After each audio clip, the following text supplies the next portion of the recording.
I went back to the studio. I went back to after we had such a great telethon. I was so inspired. I got home. I was completely wired.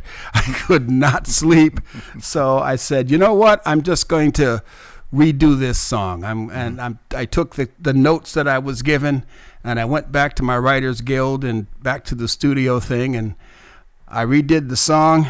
And you're going to hear it now. I won't tell you what the notes were, but you're going to hear it in just a couple of seconds as soon as I get this picked up with music.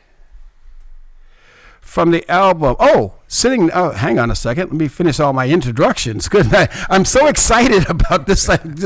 Sitting to my, where are we? Leave it there for now. Okay, until you figure it out. Okay. Sitting to my left of me today, as opposed to my right of me, is Bishop Anthony E. Hamby, who he's moving kind of slow this morning. He's moving kind of slow. We have a caller on the air. Yay! Okay, we wait till we get a caller. We don't have a caller on the air.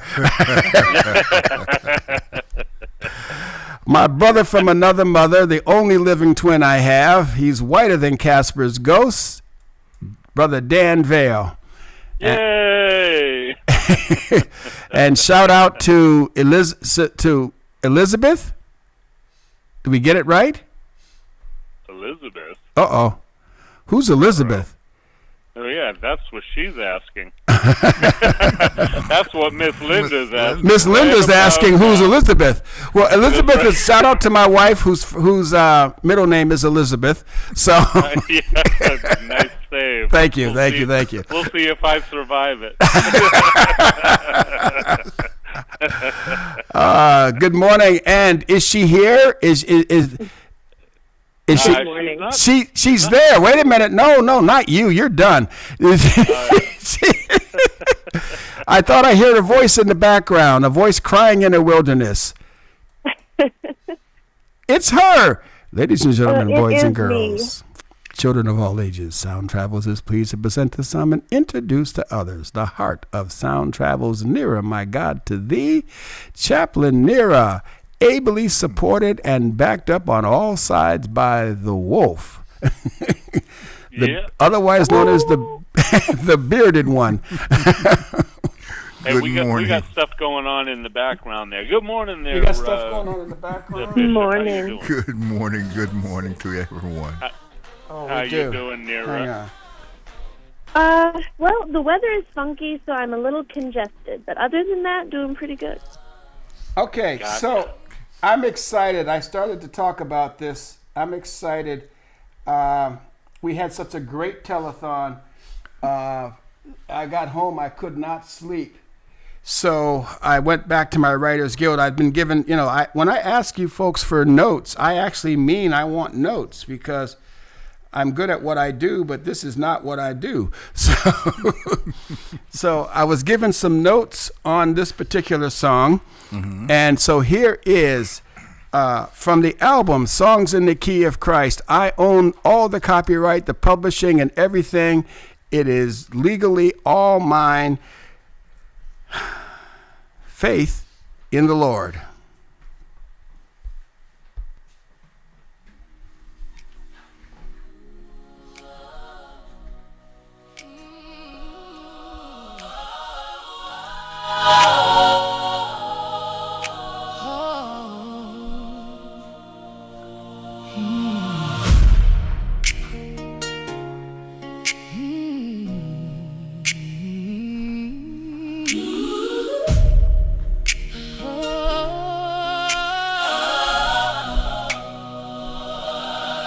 It's been a long road getting from there to here. It's been a long time, but my time is finally near. And I can feel the change in my life right now. Nothing's gonna stand in my way, and it's not gonna hold me down no more. No, he's not gonna hold me down.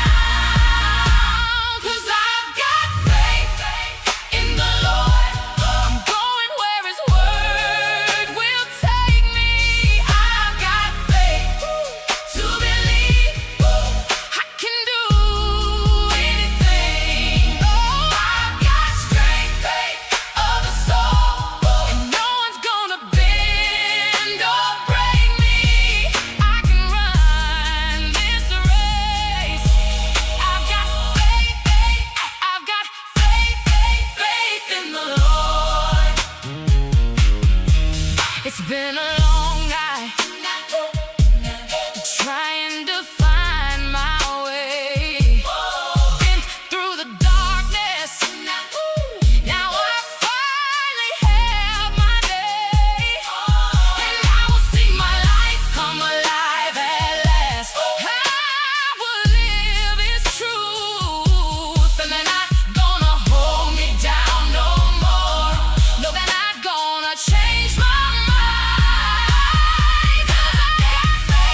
from the album Songs in the Key of Christ, I've Got Faith.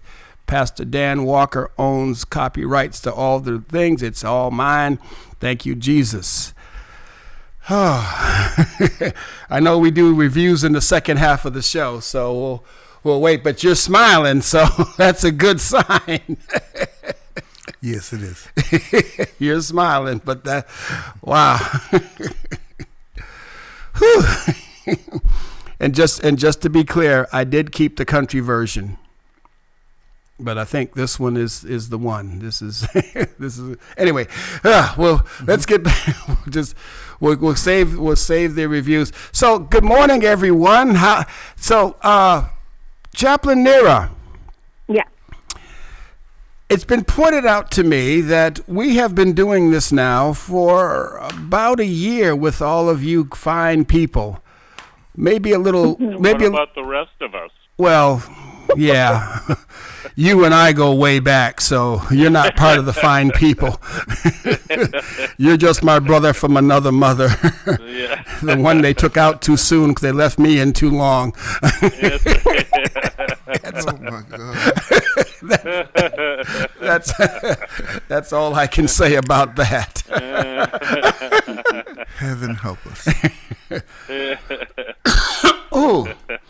So today, as you can see, I'm in one of those moods where we should just go for it. Chaplain Nira, I'm going to let you get us started. What's on your heart this morning? Ooh. Well, okay.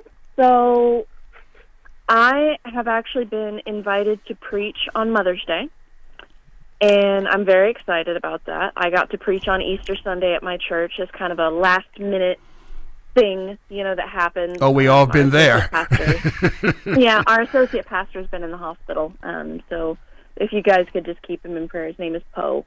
Absolutely. But today has been, as I have been preparing and thinking about what I want to preach on, and again, I'm very non-traditional, so it's not your typical Mother's Day sermon, but I've been thinking a lot about Jesus' mother and how she watched him go through his life. She watched him preach and teach. She watched his disciples. She watched all these things. She watched him lose his earthly father. She watched him give up his earthly career, as a carpenter, as a craftsman, to go and teach. And then she watched her son die in one of the most brutal ways possible. And then she watched him come back, and then she watched him leave again. And just this idea that she was still very human and very likely had PTSD from all of these things, at the end of this. And she was given a son by Jesus, he on the cross, he's, look, this is your mother, look, this is your son. And just the idea that she very much struggled, very likely, with her mental health and what that looks like, because as a parent myself, I feel like I'm failing so often, just doing things, and I miss the mark every single day. And just sitting there thinking, Mary probably felt the same way. There's probably things that she was sitting there thinking, I could have done that better. I should have done that better, just kicking herself. Because she had the knowledge that this is the perfect Son of God. And he came out of my womb, and why in the world did God ever think that I was going to be capable of this? Especially after she loses him, at the temple for 3 days and just, can't find him. All those kinds of things and scenarios. And all the things that we don't know, about his life as he was being raised. And just the idea that she was very human, and she must have felt like an absolute failure so often. But how did she come through that? What was that relationship with God the Father like, as she is literally raising Jesus, his earthly son and godly son on earth? So yeah, that's what's been on my mind. Wow. You can't write this stuff. No, you can't. You cannot, no production meeting, no you can't write this stuff. Amazing. And You know, I love the premise. oh, the premise is phenomenal. Love it. You know, the generosity of women, the what am I? The power of motherhood. The power of motherhood. Go ahead, Bishop, because this resonates with you very deeply. while Chaplain Nero was presenting, my mind went through a myriad of different mothers throughout Scripture, along with my own mother, and sometimes we forget that mothers are human. Mm-hmm. Sometimes we forget that they have feelings, even. Yeah. You know, and for her to be able to articulate that in such a way, it reminds me so much of my mom, who gave everything she had every day, and I am the kind of man that I am as a result of her hand in my life, and I'm just so grateful.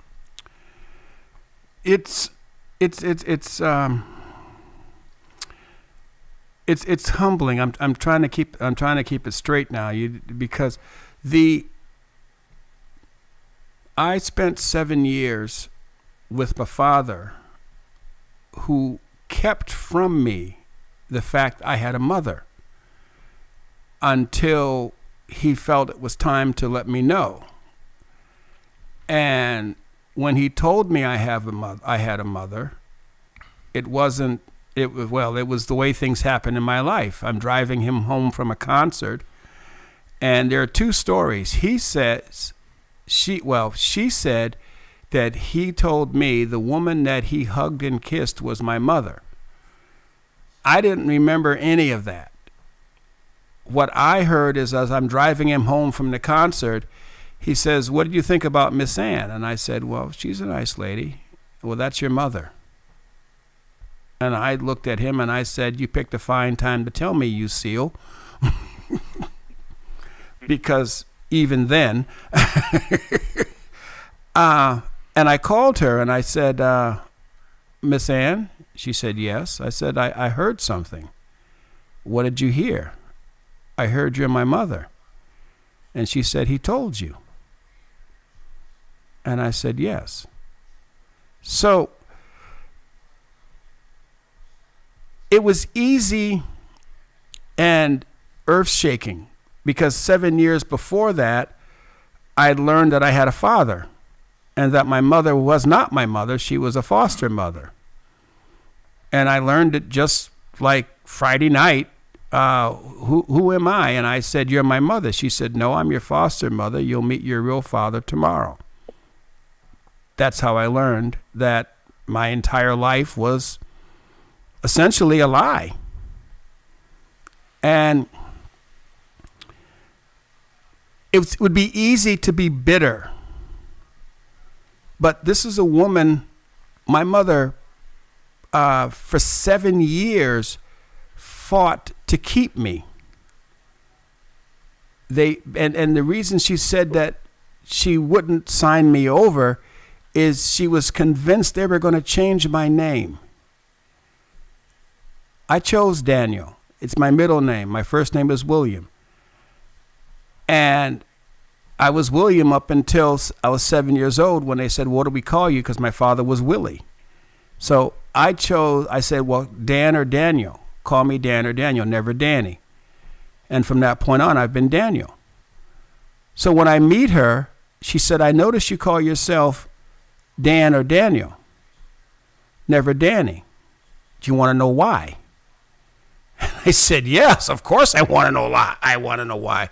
She said, "Before the state took you from me, I called you Dan or Danny, or Daniel, never Danny, unless I was mad at you, in which case I called you William Daniel McCoy Walker." Your whole government. The whole government name. Now, how you can be mad at a little baby, I don't know, but as a mother, I'm sure you can tell me how that happens. So the strength of her not giving in. Because for the entire time that I was in the foster home, they wouldn't let her see me. They kept promising that you can see him. Just sign the papers. Sign the papers, you can see him. Sign the papers. And she refused to sign the papers. The strength of a woman to go through that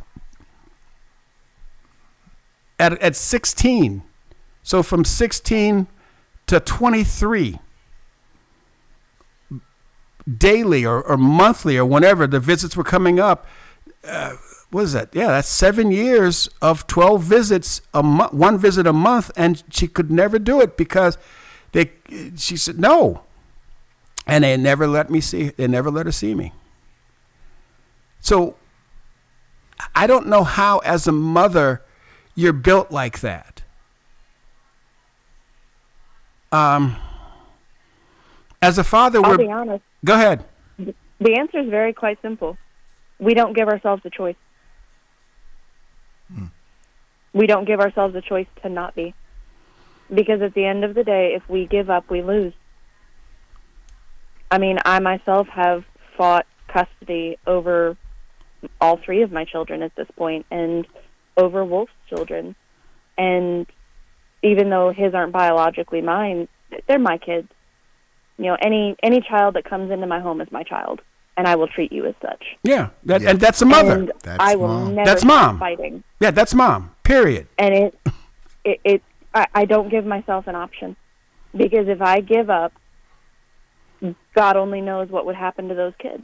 Yeah. And I believe that God put those children, mine or not, in my home for a reason. And I will protect you with my life. I would go to hell and back for you. And even if that drags me right through hell, I'll do it anyway, because you deserve it. Because if nothing else, children are easy to love. And I understand what it's like to have parents that chose other things over me. And I don't understand how you could do that to a child. Well, I don't understand. Let me put it this way. I was angry at my father for many years behind not telling me I had a mother, letting me grow up thinking my mother was dead. Because I couldn't fight back then. I'm nowhere near as, apparently I'm dangerous now, but I wasn't dangerous back then. I was just crazy.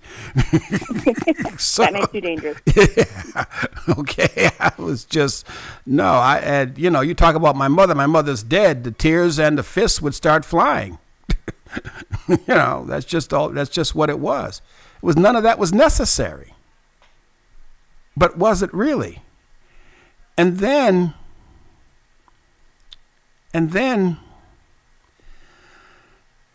realizing that I had to forgive her because she was wrong too in my life. Not for the 7 years, obviously but for the fact that she's a 16-year-old girl in an after-hours club catting around with, as near as I can tell, a 25-year-old man. And here I am. And I blamed him.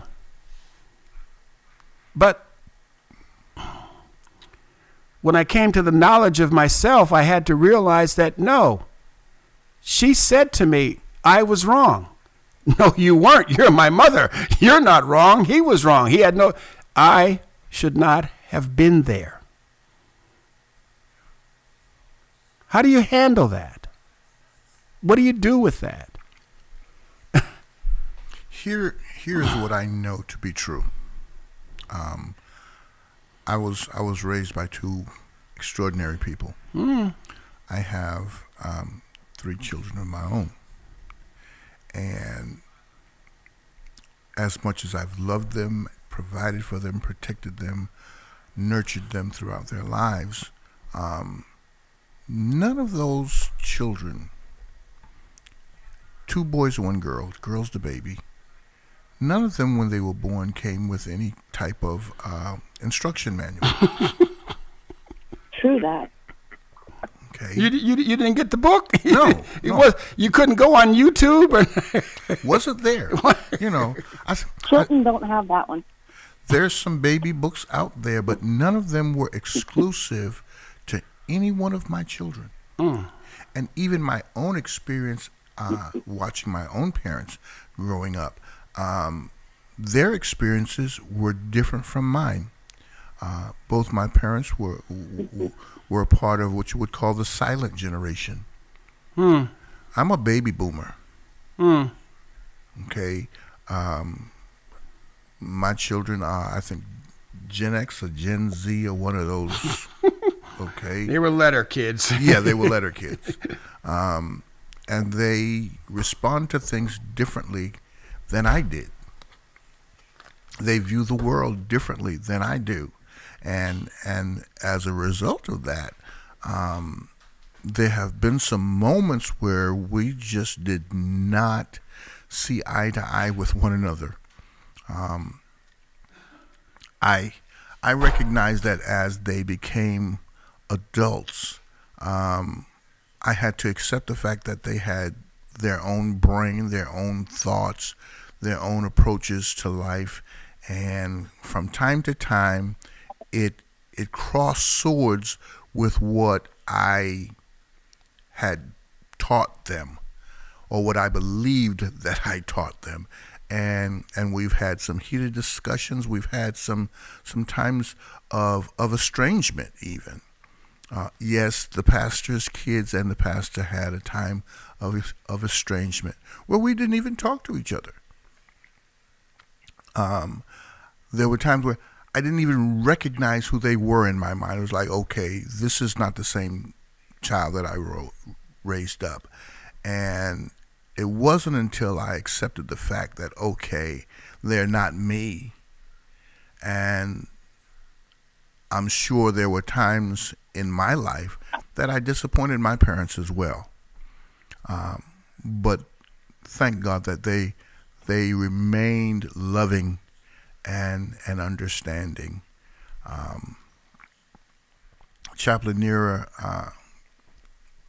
I would love to be in that audience on Mother's Day to hear the message that God put in you in its entirety. I'll definitely send it to you guys for sure. We do record and stream it. Awesome. That would be great. That would be excellent. If mothering is so vital in the life of a child, why are they so ignored? And because men don't want to step up. Wow.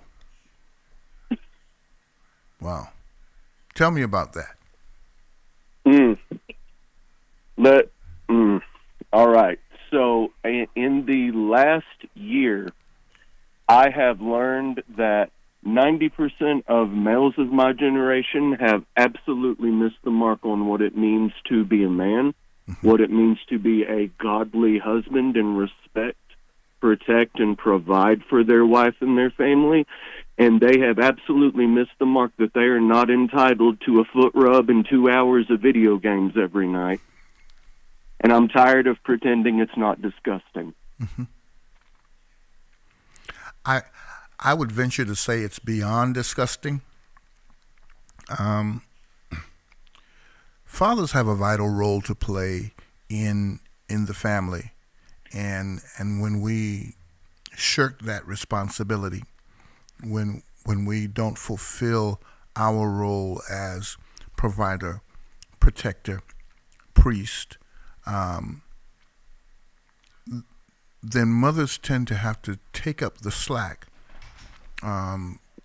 It's become so easy. Our society has allowed men to walk away from their children without any consequences whatsoever, and the women are left behind to raise these sons and daughters. And then when we look at the outcome of society and the murder rate, the the domestic violence that goes on in homes, and the question is, what's going on? Why are they like that? Consider that they were brought up in a home where there was no balance. Mm-hmm. You know, father's not there. Mother has had to take up the slack. And as much as I love these women, I think they're incredible. I have to get this message to our women. You're an incredible mother. You're an incredible grandmother, but you're not a father. Yep. When I hear them say, "Well, I've been both mother and father," no, you haven't. You've only been an exceptional mother. Yeah. You can only be mother. There are things that a man teaches a son or teaches a boy that only men know. And it's conveyed in such a way that men understand other men. And when that's missing, these boys grow up into something that we can't recognize. These girls learn how to love a man, how to view manhood when father is in his rightful place. And when he's not there, then they don't know what to look for in a husband. They don't know what to look for even in a mate. They don't have a standard to put up and hold up to and go, okay, if this person doesn't look like my dad, then I don't know what I'm looking for. And then the opposite is true, because men don't know how to love women when they're not seeing it in their father loving their mother. Absolutely. And then there's the other part of this. If you don't understand how to be, you don't understand your role. Just as a girl learns what kind of man she wants, she also learns what kind of man she should stay away from. When there's a father saying, "Look, this is the deal." You know, you call it liberation, he calls it getting. He calls it sex. Yeah. You call it power, he calls it another P word. And unless somebody explains that, they don't hear it. When I was driving Uber, God had me in a position where I know I've ruined a few evenings. I know I did, because look, you are a prize to be won, not a pizza to be ordered. You know, and then if you're going to set yourself as a prize, it can't be the booby prize. You actually have to have something. You actually, at some point, it's not whether the 2-year-old can play the piano. At some point, it's whether the 2-year-old plays the piano well. Yeah. So, you have to have some substance. You're the prize to be won, and you have to be worthy of the fight. And that's not conveyed in a lot of situations. Because I saw what I shouldn't pick for a wife. I love my father dearly. He gave me the fight. He gave me the brains. He gave me the drive. He gave me all that. The one thing he never gave me was anything human. He didn't set me down and say, "This is how you pick a wife." So I learned how to pick a wife by saying, "Not what he did." You're on a roll today. No, but that's real. It's what happened. Okay? Yeah. My father, God bless him, taught me that diabetes and an alcoholic wife half your age is a bad mix. I would say so. I would definitely. I mean, he wasn't wrong. He was not wrong. No. He was loving, but he's not. He didn't. He didn't give you the other side of the coin either. No. No. At our age, we just need a woman who can recognize the early signs of a stroke. Everything else is gravy. And Dan checks in. He's here. He's back. Where are you? Where are you this morning? I am the same place I was last week. We're just sitting here in my recliner sofa in beautiful downtown Saxe, Texas. I mean, it's in an apartment. I'm not like down in the street corner, but well, you know, Saxe, Texas. You could have been in your sofa in the front lawn. Come on, man. Let's be real. Let's just be real about it. That's right. I'm actually taking some time off of driving, having blown my back out on each of the last 2 runs. I have to listen to my body here, and it ain't what it used to be. You avoided the warranty. Yes, I have. I have exceeded the mileage limitation. Yeah.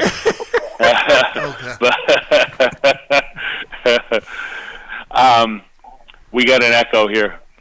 Yeah, well, life is but on a serious note, something that I'm picking up on, if we look at the occult figure of the Baphomet, I'm sure we've all seen that, this transsexual, bisexual statue that, you know, pagans and, you know,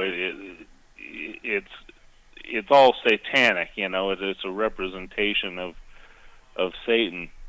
But if we think about this transsexual aspect of Lucifer, and we look at his influence as he's, you know, targeting vulnerable people and making them confused about their sexuality. Well, same thing was kind of happening in our family units, in that we see an epidemic of men acting like women and women assuming a masculine role in the home.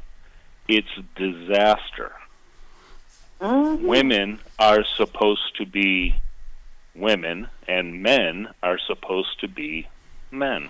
Are you sure you want to go down that road? Are you really sure? Yes, Because I am positive. Because I am positive. Well, first of all, what is a woman and what is a man? I was watching the Senate hearings where the senator was asking the doctor, this is a person of letters, this is a person of some renown, and the senator asked the simple question, what is a woman?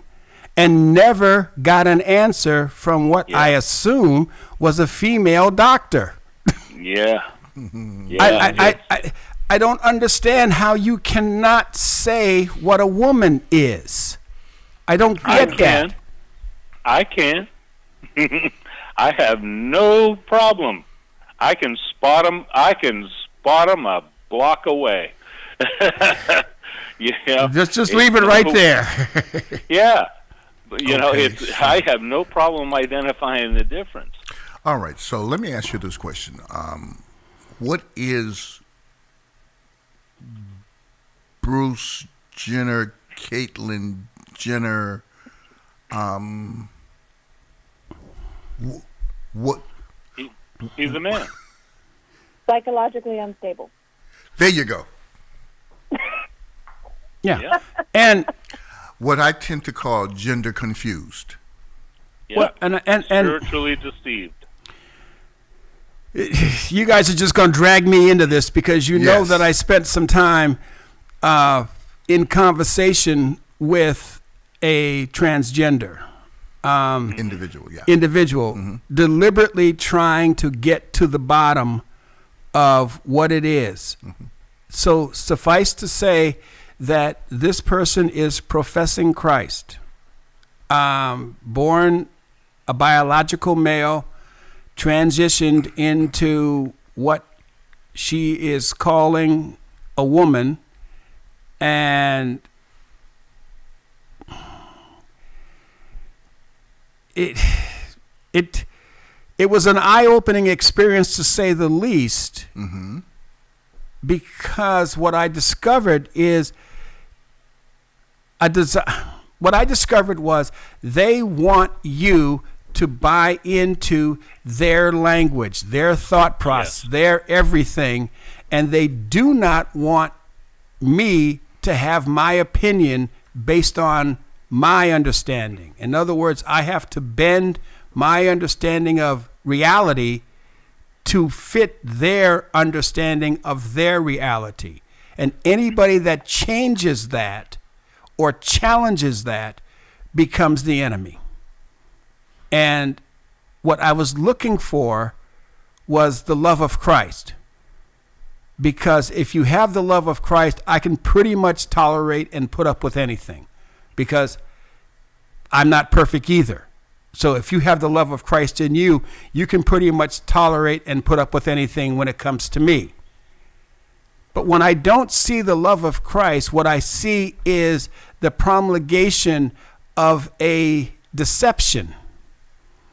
You've done all of this because it's not that God made a mistake, because I asked, did God make a mistake? No, God didn't make a mistake when it came to me. I am now what I was supposed to be. If you were Say that again? God did not make a mistake, because I asked if God made a mistake. He said, no.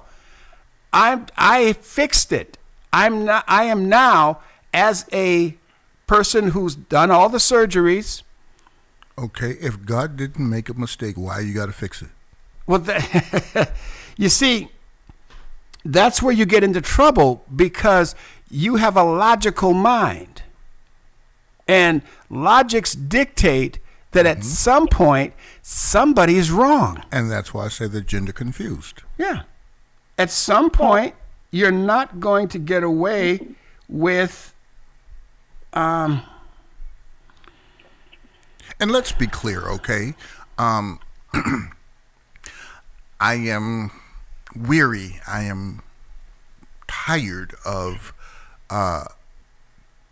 Christianity being hijacked by every aberrant idea that comes to the mind of man. Okay? Someone who is a Christian is a follower of the teachings of Jesus Christ. Someone who believes in the whole of Scripture. All right?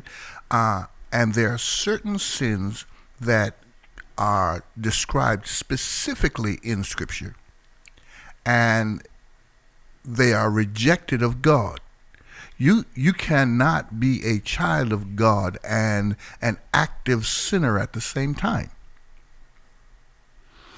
But No, I am, man, I know. I am living my truth. My truth is that I am now what I was supposed to be. It's no different than a person like myself. I learned very early that I don't balk. Can I pause you here for a moment? Yes. Jesus says, I am the way, the truth, and the life. No man cometh to the Father but by me.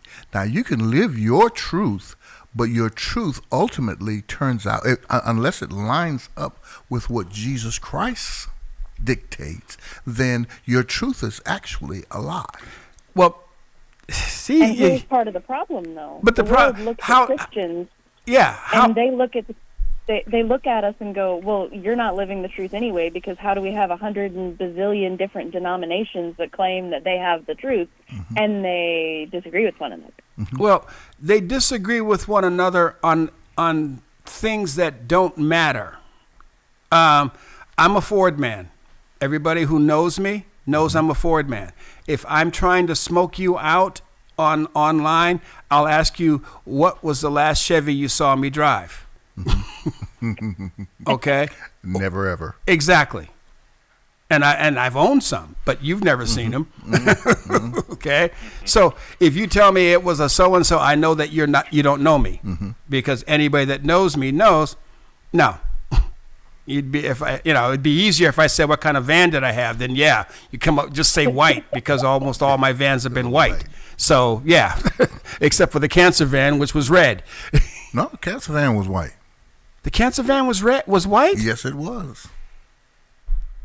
Oh my goodness. Well, the red that was on it was the rust.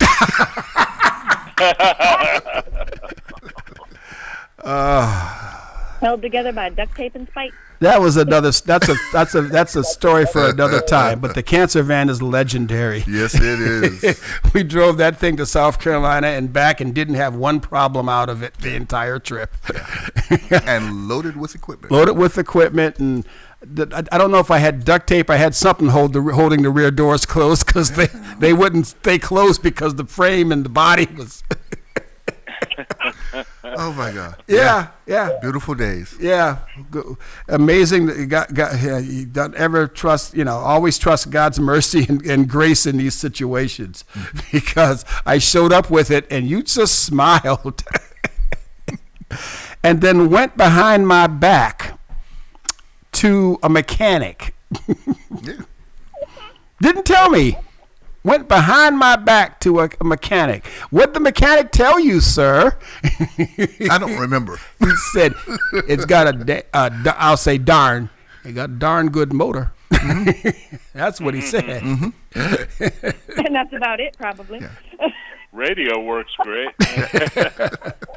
Well, the mechanic happened to be a good friend of mine. That's why I asked him. You ain't tell me about it. I found out later. It was a casual conversation.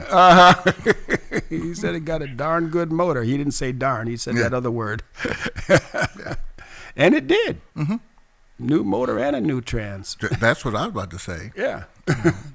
Everything else was falling apart. But hey, yeah, it was get you from point A to point B. Yeah, it was part of that back when they had vans ferrying from the Worcester to the airport. Mm-hmm. It was one of the passenger vans, and then when they get past the passenger, they turn them into the suitcase vans. Mm-hmm. And then when they get past that, they sell them off to a wholesaler who I bought it from. Mm-hmm. And it was a one van that was newer, and then that one, and I chose that one. And the guy said, "Darn, you picked the right one. That one's got a new motor engine." Because they were both like $800 or something. Mm-hmm. And what he didn't know is I had told him, don't start them and don't have them running when I get there. I'll start them when I get there. Do not do that. Mm-hmm. I want the engines cold. And when I started up the newer one, I heard the low end knock. Mm-hmm. I started up the old one, it just purred. I'll take that one. Yeah. He said, "You got the right one." He wasn't going to tell me. He wasn't going to tell me because people want the new. Nope. I want the one that runs. I want the one that runs. and she ran for a long time. Yeah. The legendary cancer van. When it comes to women, true biological women, you can do all of the physical changes, but you're never going to have the mindset. And it's the mindset that defines the mother of Jesus. The mindset. Knowing the wise men come. Wasn't 3, it was probably closer to 300 because it was a caravan. And the gifts they brought were significant. And then Jesus, like you said, is not with them. And someone said, "Well, how can a mother not know where her son is or her child is?" You want to speak to that one? Because I've heard that one from... As a parent of a teenager and preteen, they kind of just do whatever they want, and as long as they're home by dinner, I don't really worry about them too much because I know what I have instilled in them up to this point. Mm-hmm. And so, one of my children, I would trust to be home by herself, and I would know she's going to eat, she's going to take the dog out, she's going to make sure the doors are locked, she's not going to answer the door for anybody.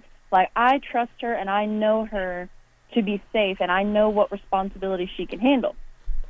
And the other one I wouldn't trust with a wet paper bag. Let's just be honest here. And there's moments. They have these moments. And do they switch roles sometimes? Do they switch roles just to keep you on your toes?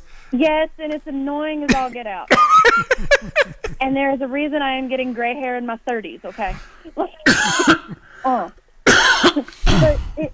I know what I can expect out of them. I know who they are so intimately, and they don't even have a clue sometimes. Mm-hmm. Because they are just trying to figure this life out and wing it from day one. Yeah. And they think I'm the dumbest creature on the planet until something goes wrong, and then they look at me and go, "I know Mom can fix it."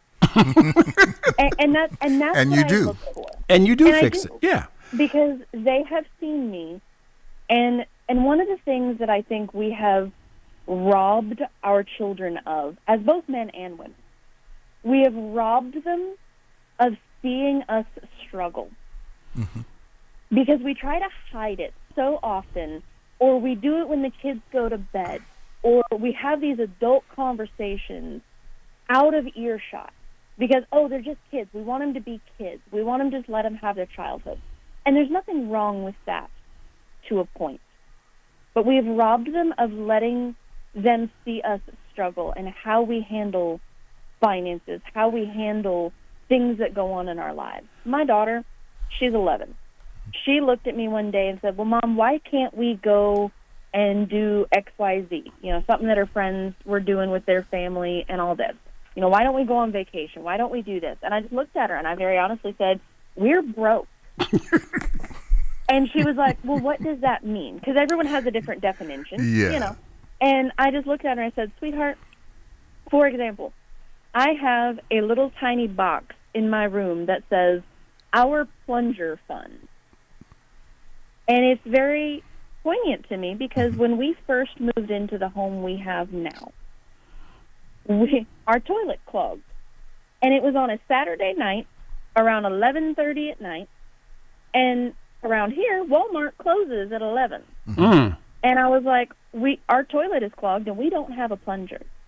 And so it was like, well, y'all got to hold it or go find a tree in the backyard tonight because we can't go in the bathroom.